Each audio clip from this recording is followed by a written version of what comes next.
Il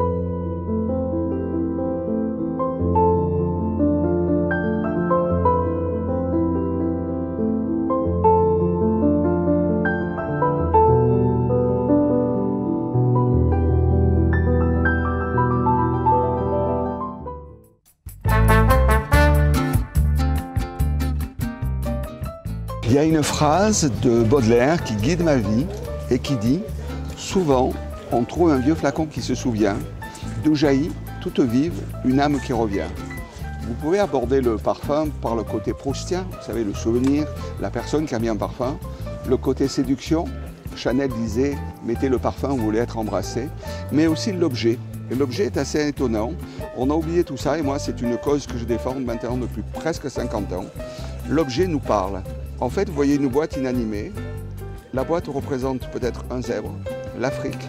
Et derrière, on rend hommage en 1931 au premier livre, ou du moins au premier ouvrage, je crois, Les carnets de bord de Saint-Exupéry, Vol de nuit. Et vous allez reconnaître dans ce flacon de Jacques Garlin l'hélice de l'avion de Saint-Exupéry. Il faut savoir qu'en 1828, M.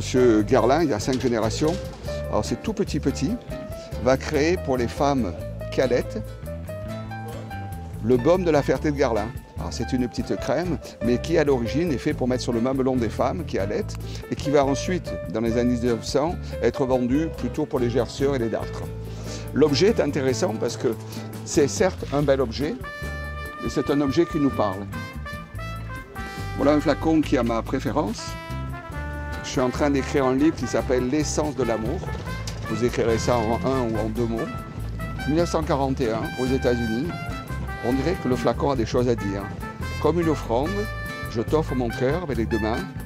Tout le symbolisme du sang qui est remplacé par le parfum. Je m'attache à toi. Alors l'objet est intéressant. Vous avez ici aussi bien des flacons, des miniatures, des boîtes, des cartes parfumées, mais aussi des objets de décoration. C'est assez rare de trouver des géants comme ça, qui normalement appartiennent aux marques. Nous avons racheté une parfumerie à Agen, et c'est vrai que c'est des objets de décoration. On pense toujours aux visiteurs, vous savez, qui versaient dans la baignoire un flacon. Il faut savoir qu'en Corée, ça a choqué les gens. Certaines personnes sont sorties du cinéma. C'est assez rare. Il faut savoir que le flacon représente, c'est un peu étonnant, parce que malheureusement, on parle d'inceste, elle a subi quelque chose qui l'a marqué. Et pour conjurer le mauvais sort, elle a fait un flacon avec des serpents. Et si on vous parle aujourd'hui de champagne, vous voyez des choses beaucoup plus rares que le champagne. Par exemple, le parfum, non pas de Marina Picasso, mais de Paloma Picasso, oui, qui est Chapeau bleu, qui est un tableau. Eh bien, une de ses nièces, je crois, s'est permis de créer son parfum. Elle a appelé Chapeau bleu. Du jour au lendemain, Pablo Picasso lui est tombé dessus et le parfum est totalement... Il existe en très grand que je vais avoir sous peu. C'est intéressant de voir que le parfum a des histoires. Et je parlais de ces jeunes gens qui avaient une 12aine d'années et je leur disais, je vais vous montrer le SMS de l'époque. Le SMS, ça n'existait pas. Bien oui, à l'époque, la femme, on avait transformé le visage de la femme comme une voûte céleste, si vous voulez. Vous savez, on voit la petite ours, la grande ours, etc. Eh bien, sur le visage de la femme, certains en ont naturellement, on avait mis des mouches.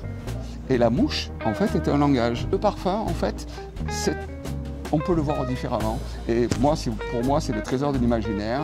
Et je rêve, si vous voulez, de faire une exposition. On travaille sur la Première Guerre mondiale, Deuxième Guerre mondiale. On a oublié, par exemple, pour terminer, comme parfum comme Vacances, 1936, les congés payés. Oui, et tu arrives comment à retrouver tous ces éléments? J'ai commencé, j'avais 19 ans, ouais, des cheveux, et j'ai aujourd'hui 13 000 objets de parfumerie, 18e, 19e, 20e siècle. Et c'est intéressant parce que j'ai des objets que je prête pour du cinéma ou autre. Par exemple, on parle d'Alain Delon. Alain Delon a disparu il n'y a pas longtemps.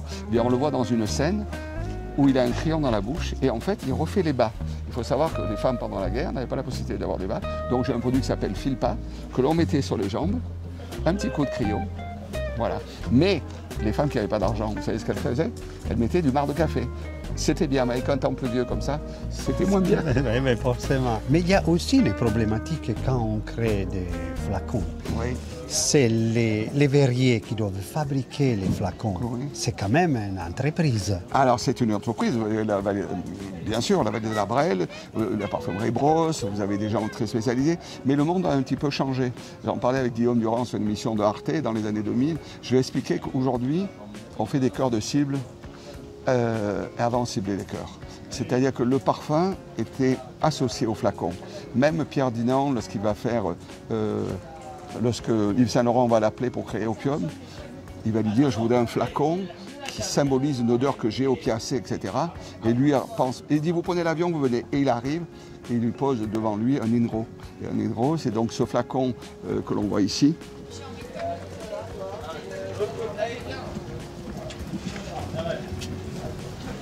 Qui va symboliser Opium. Opium qui est un parfum qui va choquer, un peu comme poison. Vous voyez ce que je veux dire?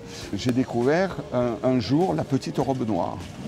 Et moi, si vous voulez, j'avais un tel amour depuis 50 ans, depuis 40 ans pour Guerlain, j'ai été choqué. J'ai dit, mais c'est pas possible. Ils vont scier la marque sur laquelle ils sont assis.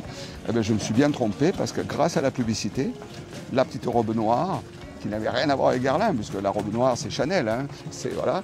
Et bien, en fait, ils ont dépoussiéré la marque. Et un jour, ma fille, à l'époque, une vingtaine d'années, m'a dit, papa, je voudrais la petite robe noire. Donc, vous savez, personne n'a la science infuse. Ce qu'il faut, par contre, c'est sublimer. C'est, comme disait Apollinaire, réveiller les étoiles. Vous voyez ce que je veux dire? Il faut faire aimer le parfum. Et moi, je suis là à Chatou pour la première fois. C'est parfait, André. Merci. Je te remercie beaucoup. Je vous jure, je vous mets au parfum.